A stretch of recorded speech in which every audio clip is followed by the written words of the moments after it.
hood, right boot, left boot, pants, tight suspenders, zipper, Velcro belt, jacket, cuffling, zipper, Velcro hood, helmet works down, shroud, left glove, right glove. Now we're going to go over a couple methods for setting your gear up for a bunker drill or donning your bunker gear. Firefighter Bunker is going to go ahead and show you how he likes to set up his gear, and then I'll add a couple alternative methods to doing that, just different ideas on how to set yourself up for success for a 1-minute drill or a bunker drill.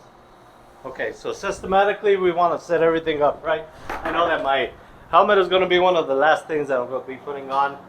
Also my gloves are going to be one of the last things. I want to set up my bunker coat. If I'm going to be throwing it over, I want to be able to grab it either this way, or if I'm going to be doing the coat method, I want to set it up in whichever position is going to make it easier for me. I'm going to grab it so I swing it over this way, or I'm going to set it up so I can swing it over this way. I like to throw it up over me, so I like to set my bunker coat just like that. I want to make sure that I have my Nomex hood and one of my boots with the face opening towards me. And make sure I drape it correctly over my boot, and I am now set up to go ahead and don my bunker gear.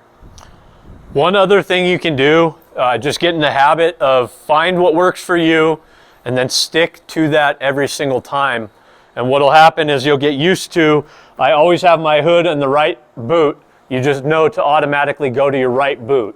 Or if you're left-handed and you like it in the left boot, that'll be up to your interpretation. However, I highly recommend keeping it set one way once you find something that works for you. One other tip here, it's not absolutely necessary, but just a good idea is to get your suspenders either in the middle, or some guys will drape them over their boots. That way they're out of the way, you're not tripping on them, they're not getting stuck under your boot when you go to pull them up. So from here, you would drop them down and then go about putting your gear on.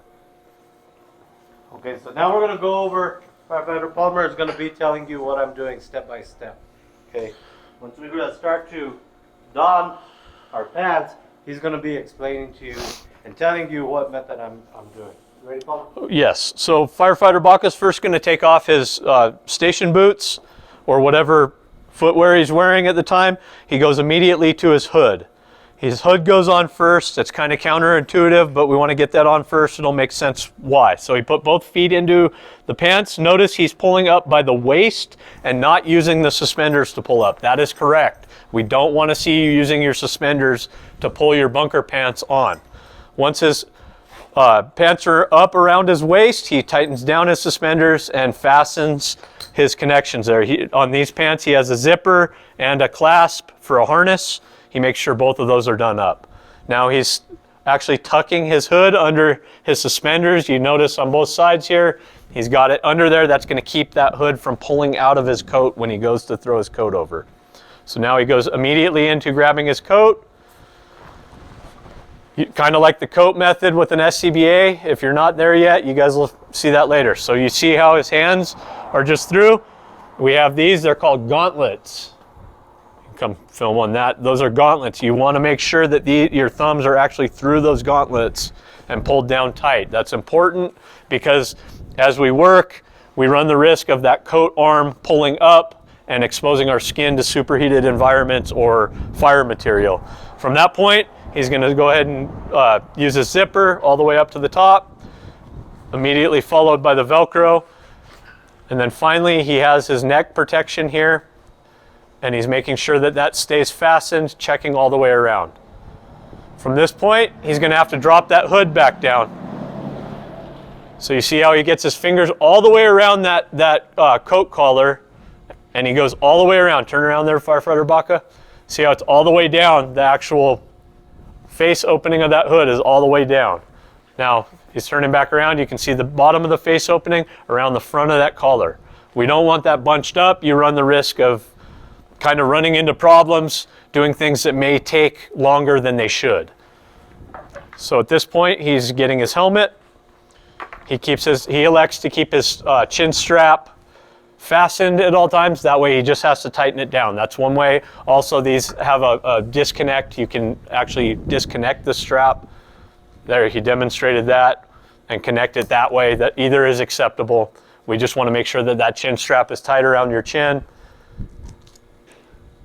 and ready to go. Last, he's going to go ahead and see your gauntlet here on the thumbs. It's going to hold that sleeve down for him. He's going to put his structure gloves on directly over that. Making sure all of his fingers are all the way in there. You don't want to be kind of halfway done up here. So now he's taking a second to make sure, check everything. He's making sure his face shield is down and just checking to make sure all of his connections are done. His hood is around his collar. Everything's ready to go.